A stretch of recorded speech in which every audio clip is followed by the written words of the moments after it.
Formé à partir d'une célèbre émission de talent, c'était un groupe d'idoles en pleine ascension, porté par une dynamique irrésistible. Le groupe s'appelait Face, écrit F/Ace. C'était le bias de notre héroïne. Lorsque le membre aux cheveux roses, Tamon, dédia cette partie de la performance à toutes les petites amies du pays, Utage Kinoshita en fut littéralement renversée. Elle pensait qu'il était un dieu. Elle pensa qu'elle allait mourir. Mais avec ce gros plan, elle pouvait probablement vivre encore quelques années. Sa famille était exactement ce à quoi on pouvait s'attendre pour une fille typiquement obsédée par les super-idoles. Ses parents trouvaient ça plutôt mignon que leur fille ait une passion, et trouvaient la situation assez amusante. Sa petite sœur, Komar, la trouvait folle et effrayante. Quant à son petit frère, Yamato, il regardait Utage de haut, puisqu'elle n'avait même jamais rencontré son bien-aimé Tamon.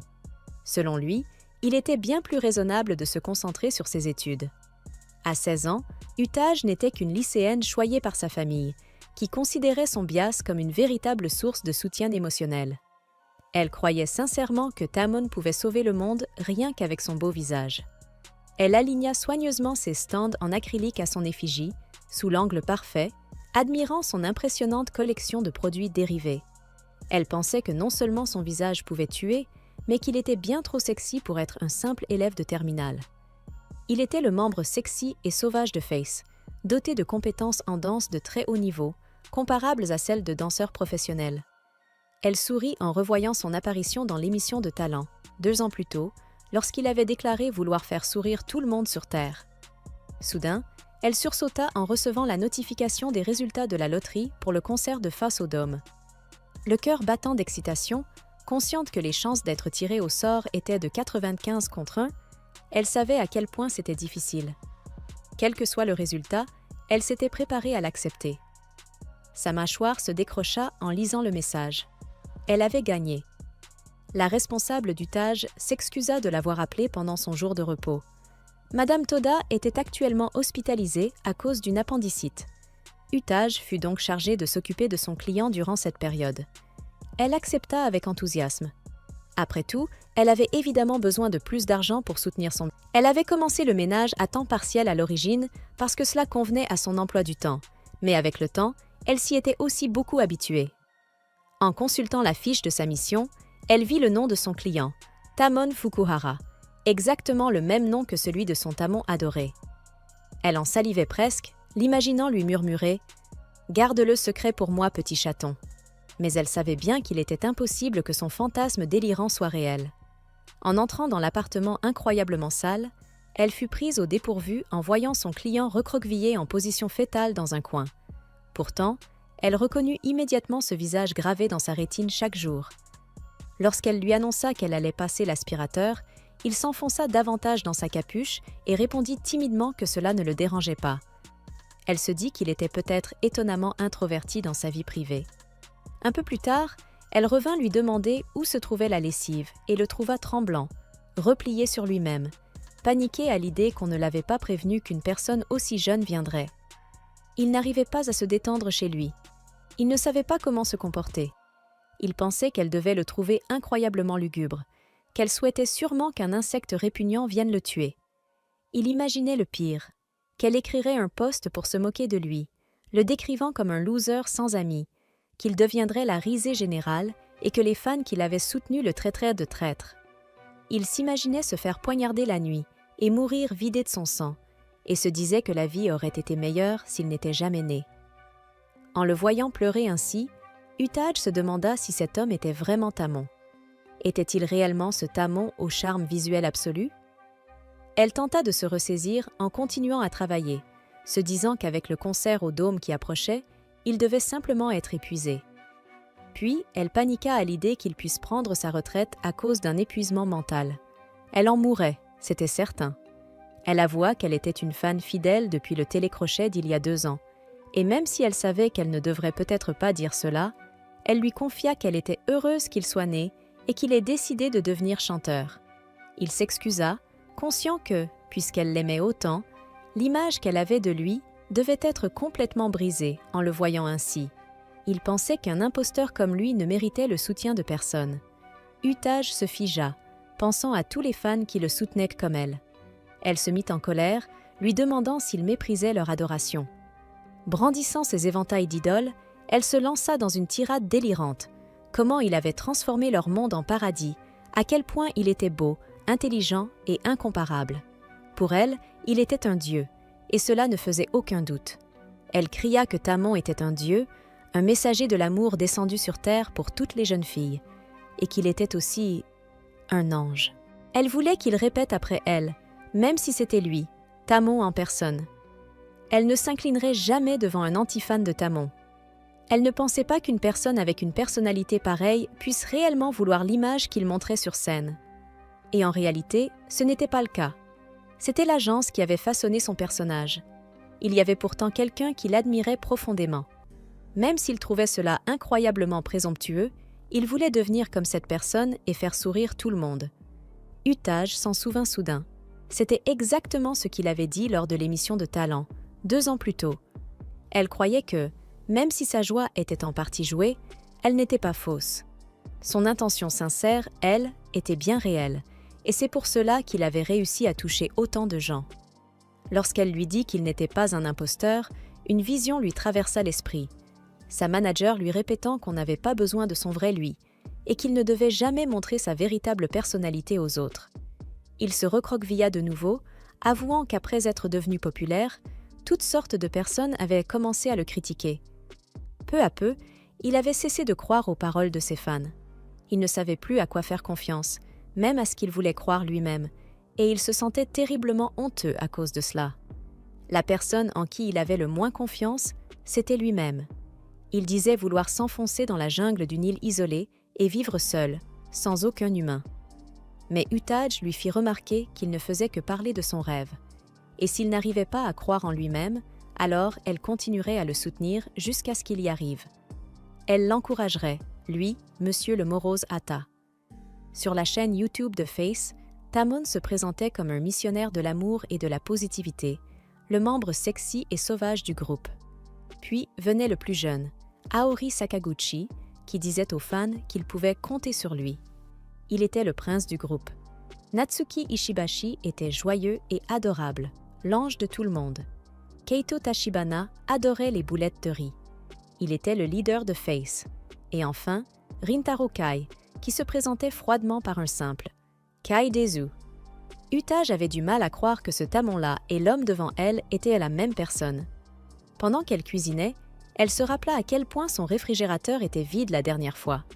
La poubelle était remplie de bols de nouilles instantanées. Il s'excusa rapidement de gaspiller son argent et de produire autant de déchets, ajoutant qu'il était lui-même un déchet. Utaj ne voulait absolument pas dire cela. Elle était simplement impressionnée qu'il puisse chanter et danser à un tel niveau tout en vivant ainsi. Lorsqu'elle lui servit le repas, il commença à paniquer, imaginant un scénario où il s'étoufferait en mangeant et mourrait sur place. Il la voyait comme un démon, mais il attrapa rapidement la nourriture qu'on lui avait tournée et la mangea, puis se retourna. Le mode inactif s'activa. Se penchant vers elle, il lui dit « C'est mauvais. »« C'est exactement ce que j'aime. Je peux tout lécher ?» Utaj devint écarlate et, même s'il parlait du poulet frit, elle explosa de colère. Utaj Kinoshita, 16 ans, est décédé aujourd'hui. Cause du décès, Tamon était trop érotique. Tamon replongea dans son mode sombre car elle lui avait fait peur, mais elle prétendit que c'était elle qui avait eu peur. Elle ignorait qu'il pouvait changer de mode aussi soudainement. Il s'excusa, expliquant qu'il était tellement occupé ces derniers temps que son mode inactif lui jouait parfois des tours. Il se mit à hyperventiler et s'effondra. Combien d'efforts fallait-il pour correspondre parfaitement aux attentes des fans? Malgré tout, Utaj pensait y parvenir et s'efforçait de faire sourire tout le monde. Elle lui avait préparé des nems pour le dîner. Et ce jour-là, lors de son passage à l'émission, quand l'animateur lui fit remarquer qu'il dégageait des phéromones particulièrement fortes, il répondit que c'était grâce aux délicieux nems au thon qu'il avait mangés récemment. Utaj s'en souvint, et Tamon fut terriblement gêné de s'entendre dire ça à la télévision. Plus tard, Tamon s'approcha timidement d'Utaj, lui expliquant que son manager lui avait demandé de prendre des selfies pour le fan club, mais qu'il n'arrivait pas à se calmer une fois chez lui. Il avait besoin de son aide. Utaj, sachant que Tamon réagissait instinctivement aux acclamations des fans, sortit son éventail et il changea instantanément de comportement, lui avouant qu'il visait son cœur. Elle finit par l'aider à prendre de nombreux selfies séduisants à la maison et dut se gifler pour contenir ses hormones. Il la remercia. Grâce à elle, il n'eut pas à vomir en essayant de prendre des photos. Pourtant, Utaj ne se lassait jamais de voir son beau visage. Quoi qu'il arrive, à ses yeux, il était le meilleur au monde, et elle redescendit. Alors qu'elle s'apprêtait à partir, il la remercia pour tout, lui disant que son état mental était passé de la misère à la pureté. Les fans le complimentèrent sans cesse, et chaque fois, il était heureux. Utaj commença à avoir les larmes aux yeux, et Tamon craignit d'avoir... Elle lui expliqua qu'il se trompait complètement. Ce n'était pas Tamon qui l'avait complimenté, mais Ara, le ténébreux. C'est précisément pour cela que cela l'avait autant touché. Il se retourna alors et lui dit que tout cela, c'était grâce à elle, parce qu'elle le grondait sans cesse.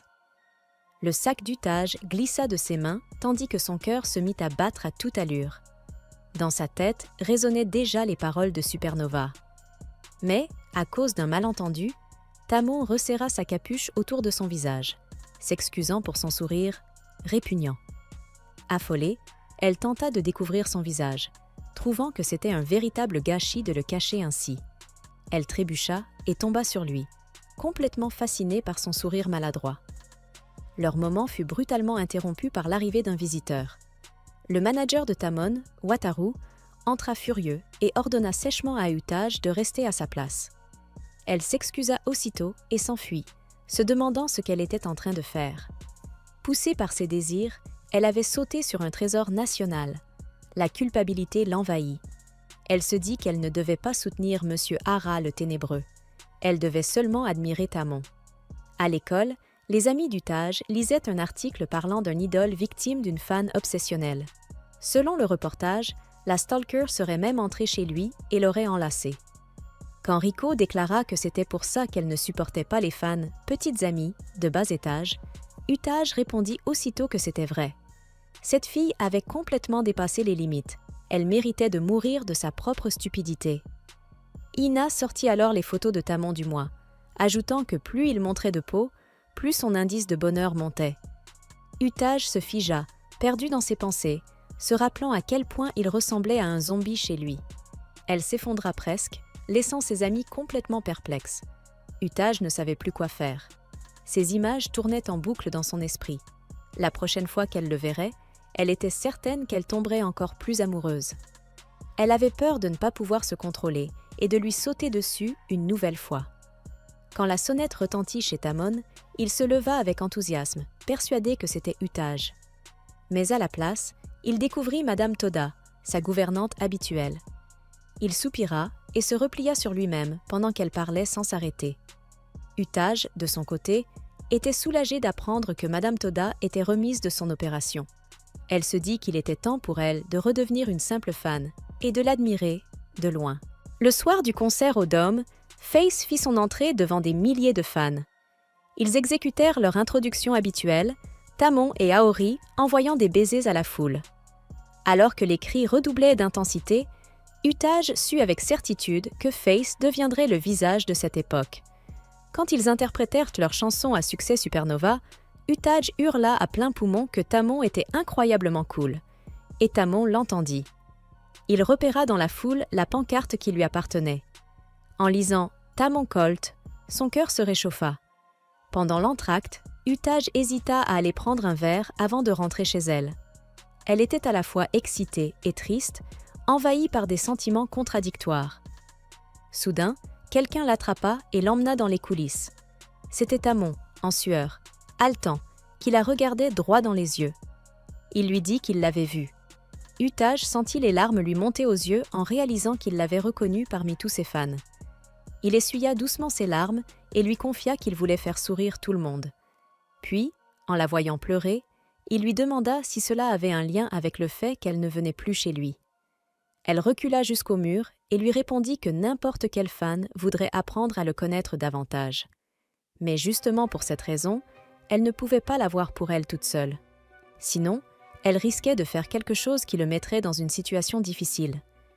Il lui répondit que c'était à lui d'en décider. Il ne voulait pas l'entendre dire ça.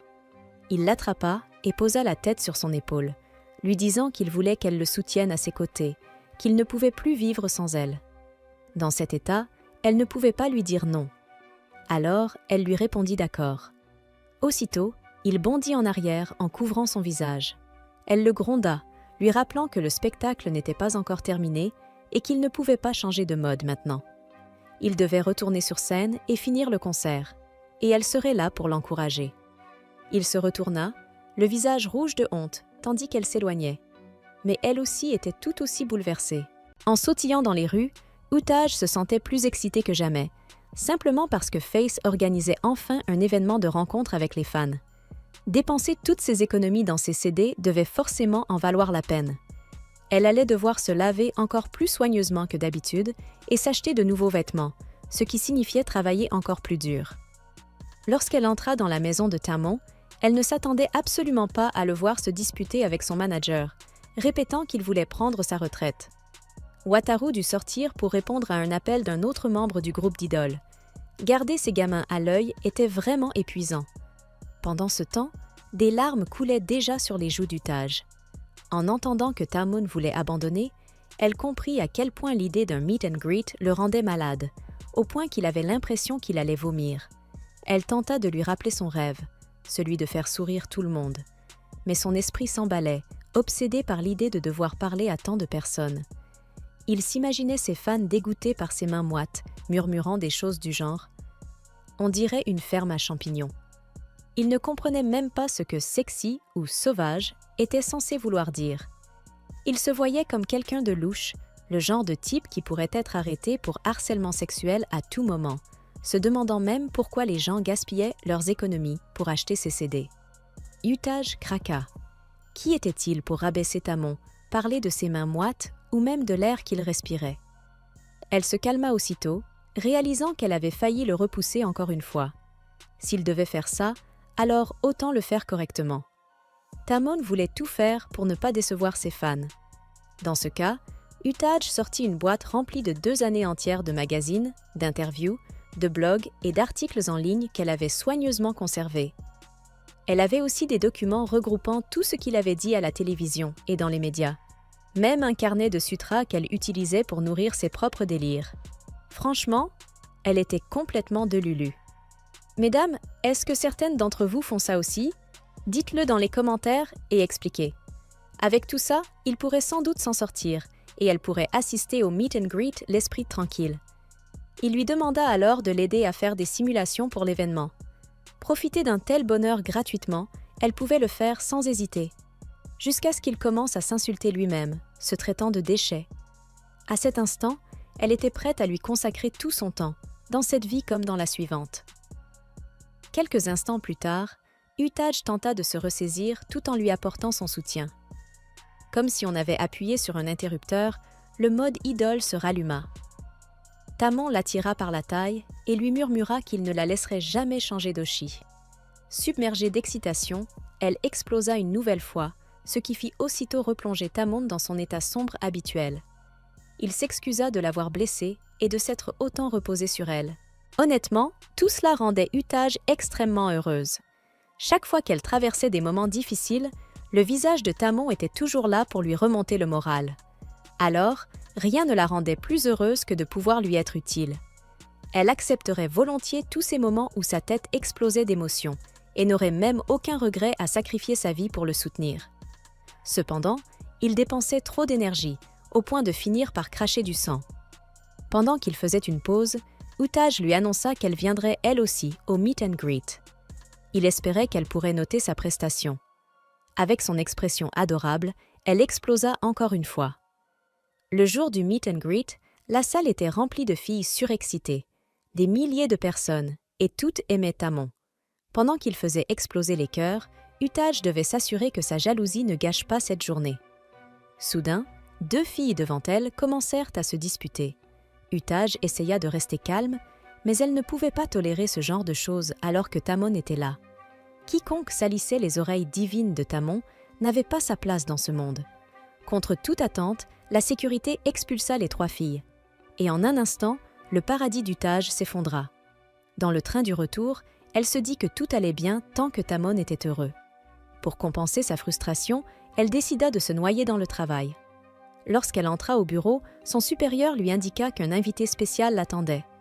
Bien sûr, il s'agissait de Tamon, et cette fois, ce n'était absolument pas une illusion.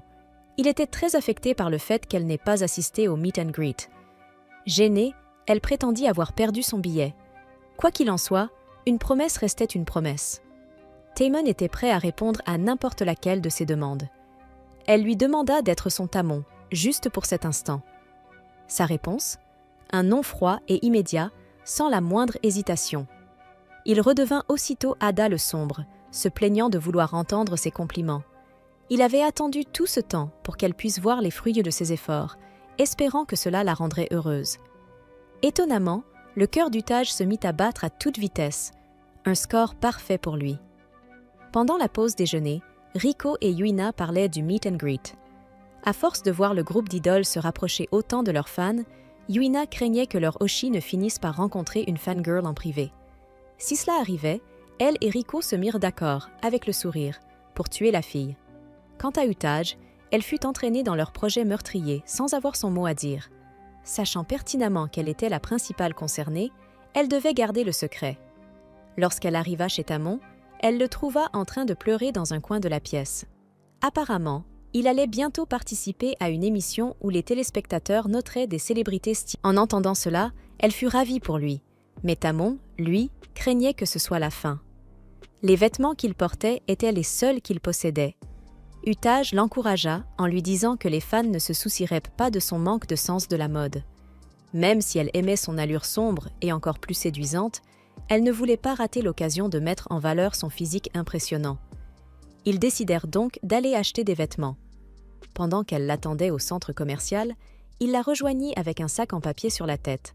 En utilisant toutes ses connaissances et son point de vue de fan, Utaj comptait lui créer le meilleur style possible. C'était son devoir, quitte à jeter un coup d'œil dans la cabine d'essayage. Elle faillit s'évanouir en voyant à quel point il était séduisant dans ses nouveaux vêtements. Peu importe la tenue, il pouvait tout porter à la perfection. Pour l'une d'elles, elle dut même l'aider à mettre un collier. Ensuite, ils se rendirent dans un café qu'Utaj fréquentait parfois en rentrant de l'école. En voyant les garçons assis à une autre table, Tamon ressentit une pointe de jalousie. Utaj admira le fait que quelqu'un d'aussi incroyable que lui puisse apprécier des choses aussi ordinaires. Lorsqu'il s'agissait de sortir avec son groupe, l'expression de Tamon en disait long. Soudain, Riko et Yuna s'approchèrent d'elle, faisant paniquer Utaj. Tamon se présenta comme son ami, mais Riko soupçonna immédiatement qu'il s'agissait de son petit ami et insista pour qu'il montre son visage. À cet instant, il attrapa la main d'Utaj et ils s'enfuirent dans les rues, comme s'ils vivaient un rendez-vous secret. Une fois à l'abri, Utaj s'excusa immédiatement de l'avoir mise en danger face aux paparazzi. Pour cela, elle se disait prête à recevoir la peine capitale. Elle ne se le pardonnerait jamais et jura de rester désormais à au moins 3 mètres de lui. Il retira alors le sac en papier de sa tête et lui demanda si elle l'aimait. La réponse était évidente, mais elle fut quand même réduite en poussière par sa beauté. Il lui dit ensuite qu'il avait passé une excellente journée et la remercia, ce qui l'anéantit complètement. Quelques jours plus tard, ses tenues furent classées numéro 1 pour leur « look de petite amie ». La fois suivante où elle se rendit à son appartement, il avait l'air complètement grillé. Elle s'empressa de le rafraîchir afin de préserver son apparence séduisante. Il s'avéra qu'il avait essayé de préparer une simple omelette roulée, mais le résultat était trop catastrophique pour être montré. Tamon menaça alors de faire une pause dans sa carrière, juste pour apprendre à faire frire un œuf correctement. Utaj lui rappela aussitôt qu'il était un grand chef, dont le meilleur plat avait toujours été de faire sourire ses fans. Étrangement, ces mots semblèrent lui redonner du courage. Wataru entra à ce moment-là en applaudissant Utaj pour avoir réussi à sortir Tamon de son état de panique. Qui aurait cru qu'engager une femme de ménage pourrait le réhabiliter à ce point? Ces derniers temps, il travaillait docilement, simplement parce qu'on lui avait retiré le poids des tâches quotidiennes. Wataru lui demanda ce qui entrait exactement dans les tâches ménagères, et elle répondit que cela incluait à peu près tout. Faire les courses, promener les animaux, absolument tout. D'une manière ou d'une autre, il comprit qu'ils s'étaient entraînés pour la séance de dédicace et qu'ils étaient même allés faire du shopping ensemble. Utaj et Tamon se mirent aussitôt à genoux pour s'excuser. À leur grande surprise, Wataru s'agenouilla lui aussi, la suppliant de continuer à s'occuper de Tamon. La vérité, c'est que leur agence était petite et sans relation, alors Wataru était ravie de lui refiler ce zombie dépressif. En clair, désormais, elle devait s'occuper de tout. Cependant, ses désirs personnels devaient être réprimés. En pensant à Tamon se donnant en spectacle pour elle, elle se gifla les joues et enfouit ses sentiments au fond d'elle-même. À 16 ans, Tamon était venu seul à Tokyo pour son audition. Son manager prenait à peine soin de lui, et il ne s'entendait pas vraiment avec les autres idoles. Il était donc naturel qu'il en vienne à compter sur une fangirl envahissante apparue dans sa vie par hasard, et elle devait se donner à fond pour lui. Soudain, une photo prise sur le vif de Tamon apparut sur son téléphone. Elle poussa un cri, le surprenant. Il la trouvait plutôt intéressante, surtout à cause de sa manière imprévisible de crier sans raison. À cet instant précis, elle était spéciale pour lui. Tamon excellait dans le fanservice, ce qui expliquait pourquoi il savait dire des choses capables de la rendre si heureuse. Auparavant, elle ne faisait que fuir la réalité. Utage pensait qu'elle était ennuyeuse lorsqu'elle parlait avec son ancienne amie toujours en train de se plaindre. Quand elle se sentait vide, comme une coquille sans âme, c'est à ce moment-là qu'elle était tombée sur Tamon à la télévision. L'entendre dire « Je veux faire sourire tout le monde » était une phrase qu'elle ne se verrait jamais prononcer, même dans 100 ans. Depuis ce jour, sa vie était devenue incroyablement amusante. Son rêve était devenu le sien. C'est pour cela qu'elle n'avait pas besoin d'être spéciale. Le simple fait qu'il lui montre son rêve lui suffisait. Du moins, c'est ce qu'elle croyait. En remarquant qu'il portait le collier qu'ils avaient acheté ensemble au centre commercial, Utage se mit à rougir. Elle ressentit quelque chose qu'elle ne parvenait pas à décrire.